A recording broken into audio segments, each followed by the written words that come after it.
Don't let your kids watch it! Welcome everyone to the UndercoverBrony Reviews. The episode reviewed today will be Sunny Side Up, written by Julia Mayfield.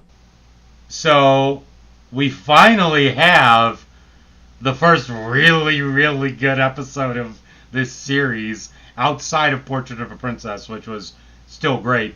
This one's really good too. I'm excited to talk about it. I have a lot to say about it as well. She had a lot of growth, man. Oh, heck yeah. No, I'm so glad that we finally got some proper development on Misty's end here. I have some stuff in my notes for that.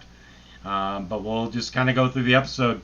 So this episode starts out at Opaline's castle, and her and Misty are talking, and Opaline says something that I find interesting here. She talks about how cutie marks are an evolved form of magic. So she wants to steal the cutie marks to gain ultimate power. So that makes me wonder, does that mean Starlight Glimmer was onto something when she was stealing the cutie marks from the ponies in that town? I mean, honestly, maybe Starlight was a pioneer in her time and she just wasn't appreciated. Yeah, she was just a couple thousand years too early. That happens to the best of us, though, right? For sure. And then she talks a little bit about Skyros, which I guess is the land of alicorns. Kind of makes sense. But then, holy crap, Celestia and Luna are finally showing up here. Oh my god. I know. And it was so cute seeing the two of them side by side together. I don't really think we've ever gotten a lot of views of them in their younger years, have we? They've always been grown up and they've been princesses, but I don't really remember any instance in which you actually saw them as fillies, do you? Not in the show proper. I know there was a lot of fan works of Celestia and Luna when they were young, especially with Celestia and her pink hair before she had the rainbow mane. The flowing rainbow mane. So that was definitely something that the fandom really worked on for that aspect. The one thing I will say, I do have to knock this a little bit, but the fact that Celestia and Luna are kind of hugging each other and stuff like that, I get that. That's totally fine. But then they both look at Opaline and they kind of have this haughty sort of attitude, how dare we talk to her sort of deal. That's why I'm just I don't think that would be something Celestia and Luna would actually do. Especially Luna. I think it's also important to remember, too, is that it's kind of in the flashback of Opaline. So, she probably has a little bit of a bad impression or a bad recollection of what happened. Now that you mention it, that actually makes a whole lot of sense. It would be a skewed perspective sort of thing. Mm-hmm. That's what I'm thinking. I would say that I choose to accept that as canon. That's good. Yes. Now, Opaline calls herself an alicorn of fire. So that makes me think. So she's basically just Azula from Avatar: The Last Airbender. Yeah, just a little less violent, but I don't know. Maybe she'll get more violent as the series goes on. We'll see what happens, I guess. So then, she's like, Misty, you're going to have the worst punishment yet. And it's literally just taking the magic, making the floor underneath Misty just slippery, I guess, and just shoving her back into her room. I mean, you can't help but feel just a little bit bad for Misty at that point. Oh, for sure. But I'm that's your worst punishment yet? Really? Seems pretty tame so far, doesn't it? It does. I guess we'll kind of see what happens. I think a big part of Misty's development is that, she really wants to try and impress Opaline. Mm-hmm. And she wants to prove how loyal she is. And that first scene had a lot of introspection on that, which I thought was pretty interesting. Yeah, for sure. Although, just another kind of little headcanon thing, I have a feeling that the seeds of doubt have been planted, and now I think she's probably starting to be am I going to be loyal to her face and not when her back is turned? Yeah, that's the interesting part about Misty. You know, I feel like a lot of seeds have kind of been planted, and I think even though right now she wants to stay on Opalin's good side, I think she has potential to be better than that. So then it switches over to them in front of the old Logic building, which they kind of transformed at the beginning of a little earlier on in this season, and they're calling it Canner Love Studios now. And I have to say, I love how Hitch has those comically oversized scissors you always see when there's like a grand opening for something. It's absolutely hysterical. By the way, I also have to say, I love how everyone in the town just like runs off as soon as the thing's over. And Hitch is just like, was my speech not inspiring enough? And so then you have Pip, Zip, and Izzy going. Maybe inspiration doesn't come that quickly. Maybe there was something confusing about your messaging. Maybe they realized they left their ovens on at home. Also, a couple lines later, Sunny saying what in that way was really fucking adorable. What? And then Hitch, for some reason, goes, I'm not really an in the spotlight type of pony.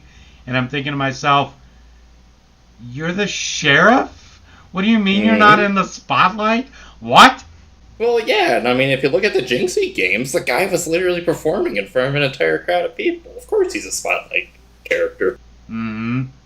I guess this episode just wants to shit all over that. Well, yeah, it's just a little bit of anxiety. He'll work through it, though, I'm sure, right?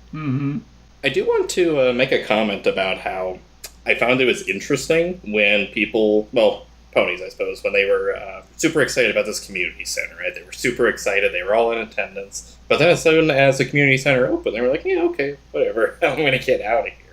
And it's interesting how, in a way, that kind of parallels real life, in a way, because it seems like when a community center opens up for the public to use, there's a lot of excitement around it, but then kind of tapers off really quickly. But the interesting thing about this is we actually get to see how Sunny, Hitch, Pip, Zip, how they're actually going to try and make something of it, you know? Try and get people engaged in it. Oh, for sure. I mean, that was really good to see. I think they're just like, I don't know what to do with this yet, but maybe these guys will figure it out, and then we'll be able to go for it. So then they get into the Canner Love Studios, and they're starting to set something up. They want to do this show called Sunny Side Up and add Hitch in. It's going to be kind of like a smoothie making cooking show. I don't know why they called it a cooking show, because smoothie making really isn't cooking. It's just smoothies.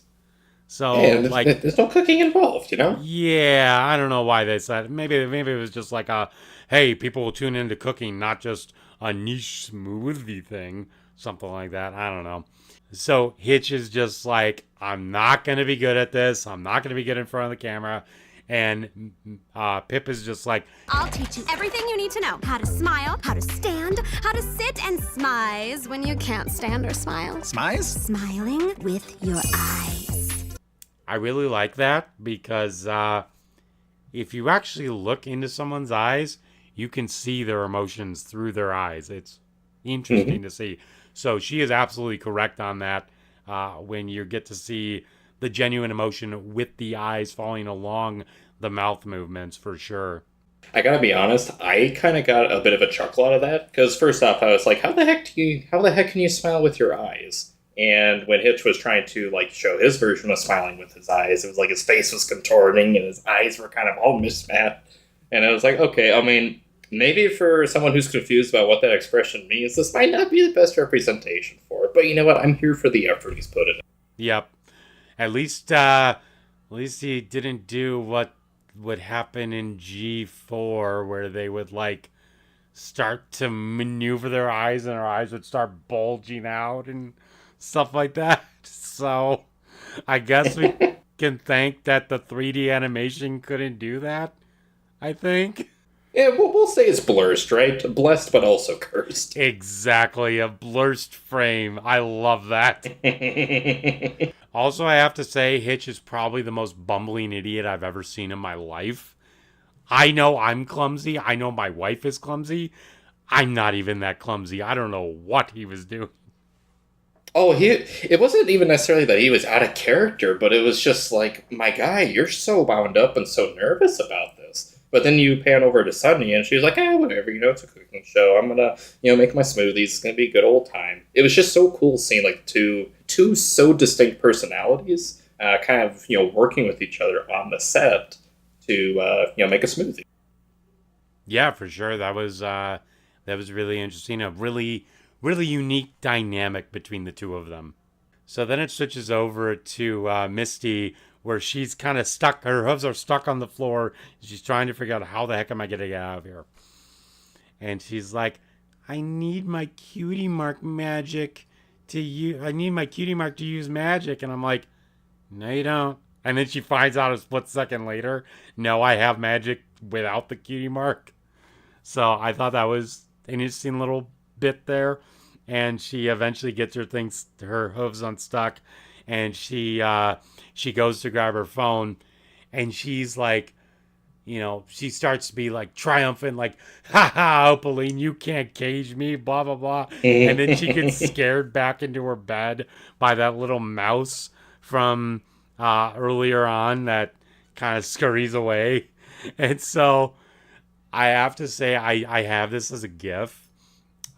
Because it's just super cute. And it's, well, since I'm here and I'm trapped, let's see what those ponies are up to.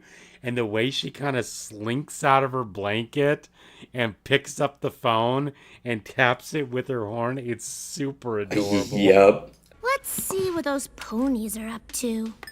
So this next bit, gonna come with a little bit of spoilers, so if you don't want to see chapter 5 or 6 and you want to skip, go ahead to skip to this time code. But I have to wonder, when we see where Opaline's at, is that the Isle of Scaly? Could be. So then we see Opaline in this place. We're not quite sure where it is yet, but if you listen to our theory just a minute ago, we might know where it's at. But regardless, she's walking through this area, and I love how she's like, I'm going to steal this ancient artifact that's going to make me super powerful. And I love the line she says here. Sure, this plan has a high chance of wiping out all of the pony magic in Equestria forever, but, as the Phillies say today, NMP, not my problem. So then they go into actually starting the show, and Sunny talks about pear nanas, and I'm like, I don't know how to feel about that. I feel like those are two different types of sweetness that wouldn't necessarily go together. Well, I mean, we have to keep in mind, though, didn't she have, like, her own little smoothie stand earlier in the series? She might know a thing or two. Yeah. I'm interested in seeing how it goes. Potentially. I have a feeling that's one of the fruit combos that one of the Earth ponies had. Also, the ice cubes that they put in right after the Parananas, those things were clear as fuck. Like, where are you getting that purified water? Oh, man. Yeah, don't they have, like, clear ice cubes in, like, bars as well? Oh, for, like, yeah. high-quality drinks? Mm-hmm. Maybe they have, like, maybe they have a bar in the back for all we know. They go off during commercial breaks to go get drunk in the back. Just get absolutely hammered between takes. Yeah. And then they come back. Here's You gotta add the ingredients here into this way as they're all falling over on each other. So then Sunny and Hitch start to do the actual performance.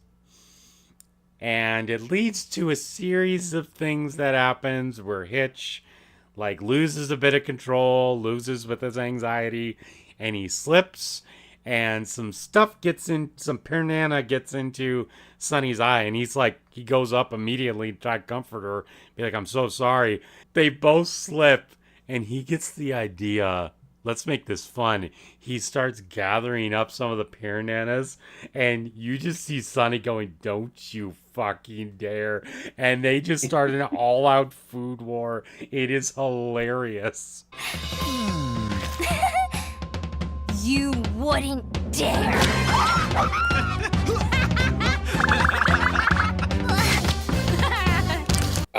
When they did the zoom in on Hitch's face when he was like grabbing those pear nanas, like it was kind of adorable, wasn't it? Mm-hmm. Just like the expression he had on his face, and it's kind of like, ooh, I know what I'm gonna do here. Excellent. And then, just gotta say, having it go into an all-out food fight, I am totally here for it. Let's fucking go. And then it ends with Sonny sliding across the floor and just splatting up against the wall.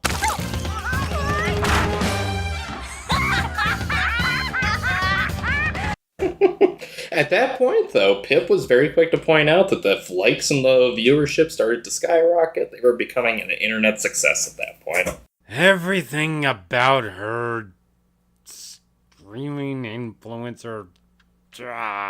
So then they start cleaning up.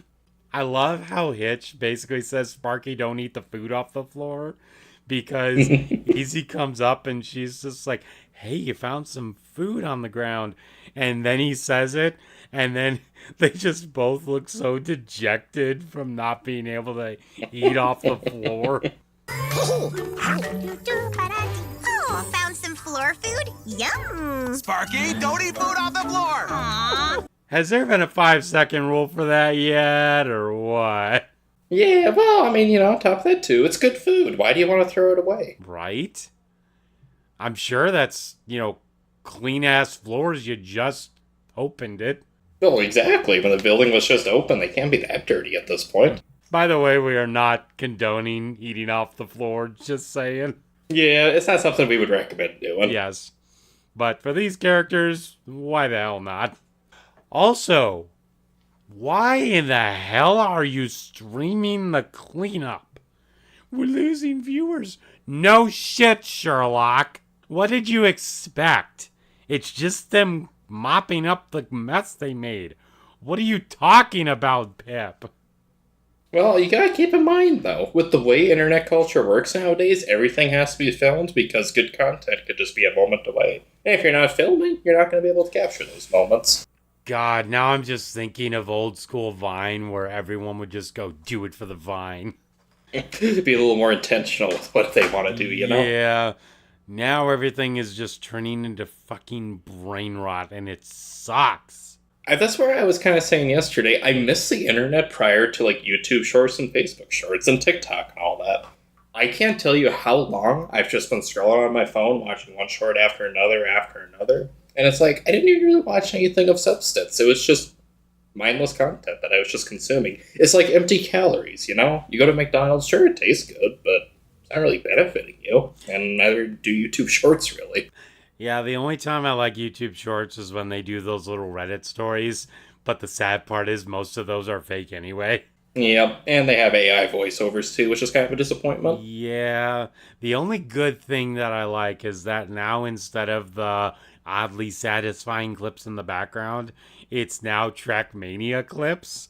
And I'm here for it because Trackmania is not that well known outside of a niche group of people. And I'm happy to see it's getting more mainstream appeal now because of it.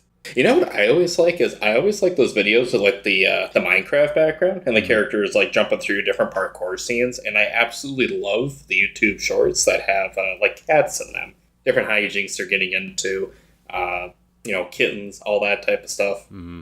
Those are the type of videos that I enjoy so much. For sure, definitely. During the live stream, right? They're busy cleaning up and viewership's kind of going down. The episode transitions back to Misty for a very brief moment, right? Mm-hmm. She's talking to herself and she's, trying to figure out what type of a plan can she hatch to steal Sparky's Dragonfire. No pun intended, because Sparky came from an egg at some point. And what I find interesting, though, she's trying to figure out how to prove her loyalty to Opaline. And it's very clear that Opaline does not care about you. She never will care about you, and she never has cared about you. So it's just so disappointing seeing Misty so caught up into how do I get Opaline to respect me? How do I get Opaline to treat me with kindness and respect? How do I prove my loyalty to her? It's a sad scene, you know? At least I thought it was pretty sad. Yeah, it's sad to see how much of a, I guess in this case, how much of a pony pleaser she has to be. Trust me, I get you, girl. It's rough. It's rough being a people pleaser. Yeah, I can definitely, what would it be? Empathize? Or is it sympathize? I think it'd be empathize. I can definitely, I can definitely empathize with her in that, because I'm a bit of a people pleaser myself, and it takes a while to get out of that mindset. But it's just kind of heartbreaking seeing someone else in that position, because you're like, I know you can do better, but until you believe in yourself, you just can't get to that point yet. Exactly. So, then as they're coming back to the stream after they cleaned up, I have to say, very nice touch having the cooking show turn into an inspirational speech from Sunny.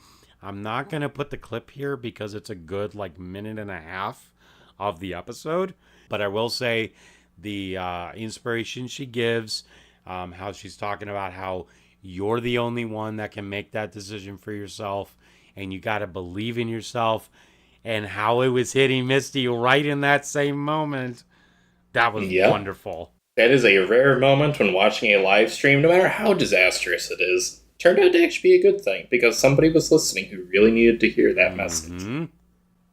Yeah, that's one of the great things, especially with normal YouTube, is that you'll get those kind of videos too, where you'll watch something and you're just like, never knew that it would hit me in that way. And it's like, wow, I'm feeling something in my chest here. I feel different. I feel hopeful. You know, I'd imagine that's kind of what Misty was feeling at that.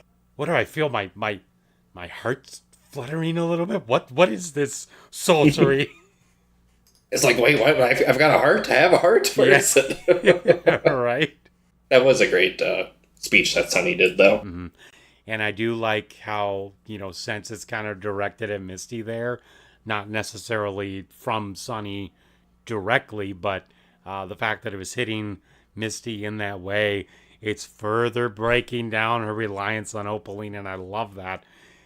And then it ends off with them drinking the smoothie, and it's sour fruit. Well, I mean, you gotta try something. See if it's going to taste good or not. At least they follow through to the end, right? The best way I can put it is, I bet you that it was a sickeningly sweet, inspirational speech turned into a sour finale. Yeah, I'd say that's probably a good way to describe it there. But I really love the fact, though, that you could tell with the way that specific scene was kind of laid out, that it was very clear that message was directed to Misty. If you don't get some kind of motivation, well, not even necessarily motivation, if you don't get some kind of, what am I trying to say here? Not motivation, not necessarily hope, but if you don't get something to kind of, I guess, kickstart that process to start believing in yourself and start doing what you need to do in life, it's really hard to get outside of that rut. And it was just so cool seeing Misty watching that live stream. You could see it in her face. How she was kind of thinking to herself, wow, this could actually be me. I could do this for me. Not for Opaline, not for anyone else, but for me. And that was huge. Mm-hmm. So with it being the kind of mixture between the inspirational speech and Misty, I love what Misty says here. I focus so much on trying to please her, to try and follow her every order, that I never once asked myself what I wanted. I never once thought to believe in myself. That is such a powerful line. Such a powerful line. And the very first time you hear that, it moves mountains for you on the inside, especially if you're a people pleaser. That's when you start to know, hey, maybe setting up boundaries isn't such a bad idea. It might actually be good to put a little bit of distance between what I want and what they want, So then this next part of the episode, it goes between Misty and Opaline, and so they kind of have their own little lines with each other, and they're just kind of monologuing to each other. So it's really cool to kind of see that little bits of them just talking to themselves. But then I love what Opaline says here. She starts going up and everything's in her way. And I love what she says here. Why does every magical thing have to be precariously perched on a hill with stuff in the way? Why can't it be within Hooves' reach, she says. Exactly. Like, come on. Why can't everything just be easy and handed to me? God. Oh, that would be nice, wouldn't it? Yeah, it would be. But then life would be boring. It would be incredibly boring. And you know what? Working a 9-to-5 job is boring enough. Have a little bit of spice in life. More like, spice up your life. One of the best season 6 episodes, gotta say. There we go. So as it's switching between Opaline and Misty, I love how finally, Misty's just like, I'm better off without Opaline. Finally, yes! She's like, I had it. I don't want anything to do with her anymore. I'm going to be my own pony. I'm going to go do whatever the hell I want. And then Opaline comes back. Yep. And then you can see that she starts to go right back into her shell again. Mm-hmm. And then the whole time, this whole episode, I don't know why, but Opaline has a really bad cough. And it's kind of funny to see how she'll just be like, yeah, no. Like, that's really funny. Oh, especially, too, every time she tries to do, like, an evil laugh of her, she just gets interrupted by a cough. And it's like, take a chill pill. You don't have to laugh all the time. Maybe it's good to be quiet for a moment here and there. One of the other things that I love from Misty right before Opaline comes back is she says this here. And another thing! Other unicorns aren't trying to trick me. Though there was that one time where Izzy blindfolded me and forced me to hit a weird thing called a piñata. And then I also have to say, when it switches back over to Sunny and Hitch, they start to encourage each other a little bit. Sunny tries to apologize, and Hitch is just like, you don't need to apologize to me. You helped me bring me out of my shell here and have a lot of fun and have a blast. And I have to say, the encouragement they give each other here is just really fucking wholesome. Oh, yeah. And I thought it was really cool, too, how Sunny was able to kind of, I guess, own up to the fact that she was kind of pushing Hitch to do things that he wasn't necessarily comfortable with. Mm-hmm. You know, I think we all have a tendency to do that, where we are very passionate about something. It's like, I really want you to be involved in this, too. And the other person is like, I don't know, it's not really quite for me. And I think there's a difference between gently pushing somebody to do something that's kind of outside of their comfort zone, and then just kind of like overriding their concerns entirely, and then just having them be a part of it anyways. So it was really cool being able to see Sunny say to Hitch, hey, I'm sorry, I really pushed you, and I really should not have done that. In a way, though, it kind of worked out. Hitch was able to go, hey, I actually cured my stage fright. Let's get back to this. This is a lot of fun. Yep, and they go back and they run the whole thing the way that they want to do it, where it's not forced. It's just like, hey, we were trying to do it this way. Wasn't really working out. Let's try it doing it this way.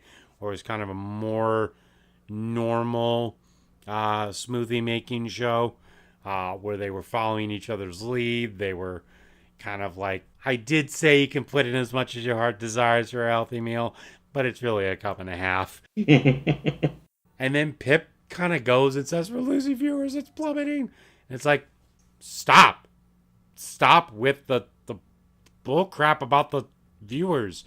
And I like how Zip is just like, hey, we're doing it exactly how it's supposed to be done. And then you still see everyone still watching. Like, what are you talking about, Pip? Like, you're really starting to lose me here. Like, come on. Yeah. I think it's so important, though, to remember, because people get so caught up in, I have to have 1,000 viewers, I have to have 10,000 comments. People are taking time out of their day to engage with you in some way. You know, somebody had once shared, like, oh, you know, I'm live streaming and I've only got 10 people watching, and I'm kind of bummed out about that. But somebody said, well, think of it this way. Imagine you're all in the living room and you're all sitting together. Does it really seem like you have such a low viewer count at that point? And it's like, no, absolutely not. Those are 10 people who want to share this activity with me. And I think that's what Pip needs to try and understand. It's not about the numbers, it's about the connection. The people who are there, they want to be there. The ponies, excuse me, not the people. And I have to say, just from my own personal experience, I actually like that we don't have a ton of subscribers. Like, I certainly like a little more, but like, I like that when someone comments and when someone enjoys the video, I'm able to go in and interact with them. It hasn't gotten to the point yet where I'll get so many comments that I can't possibly respond to every one of them. I like having that little smaller community that I can still interact with and have fun with. So I prefer having the smaller view count if it means that I get to have more enjoyable times with you guys. So just got to say that I'm thankful for that. I'm thankful for that too. Couple last things on my notes here. When Opaline comes back, I love how Missy's just like, no, I've learned my lesson. I'm not going to fail you again, blah, blah, blah. And Opaline literally just says, Okay, easy. You don't have to spit on me while you grovel. That sounds like something that, Skeletor would say, right? From He-Man? yeah, until we meet again. Beastman, you don't need to spit on me while groveling. For sure. I could see Skeletor doing that. I mean, hell, the castle that they're in looks like somewhere that Skeletor would actually be. Kind of does, doesn't it? Do a He-Man My Little Pony crossover. Come on, Hasbro, do it. You can just imagine He-Man raising a sword. I have the power, and then you see, I don't know, like Rainbow Dash pop in with armor or something. Battle Pony. Or maybe have it be where he pulls out the sword. I have the power, and then you see Twilight step up. A friendship. And then finally, my last note here is that ending stinger of Opaline seeing the fake cutie mark. But before we get started with all that, Anything you need. mind telling me what that is? Makes you instantly want to go to the next episode and see where that goes. Bravo. That was a fantastic cliffhanger. When I was watching this episode and I saw that and it just immediately cut to credits, I was like, wait, what? What do you mean I gotta wait until the next episode? I want to know what happens now. So that was Sunny Side Up. Overall, one of the best episodes of this show so far. Like I said, I love Portrait of a Princess. That's really good too. This one's also really good. As far as rankings, I would probably take this as a 9.5. This was a really fun episode. Had a lot of really great moments, a lot of really great lines. And overall, there wasn't a ton that really detracted me from the episode, except maybe a couple little things from Pip. I would say for me, I would rate it at a solid 9. I think the only real criticism I have of the episode would have been just how out of place it seemed that Hitch was, just in how anxious he was to be in front of a camera. But I guess at the same time, I can understand why he might have been a little anxious, even though he's a sheriff and he's in front of people. I keep saying people, I mean to say ponies. Even though he's in front of ponies so frequently in like a public capacity, it is a different experience being in front of a camera. So it seemed out of character. But as the episode went on, I kind of started to understand where his anxiety was coming from. So I would say it's been my favorite episode so far of the series. For sure. Up next, we have another pretty solid episode to deal with. The Masquerade Ball. I'm excited about this one. We get to see a lot more from Misty on this one as well. So, until then, that's it from me, John. And that is from me, Sean. And we will talk to you guys later. Peace out, Dragon. Bye.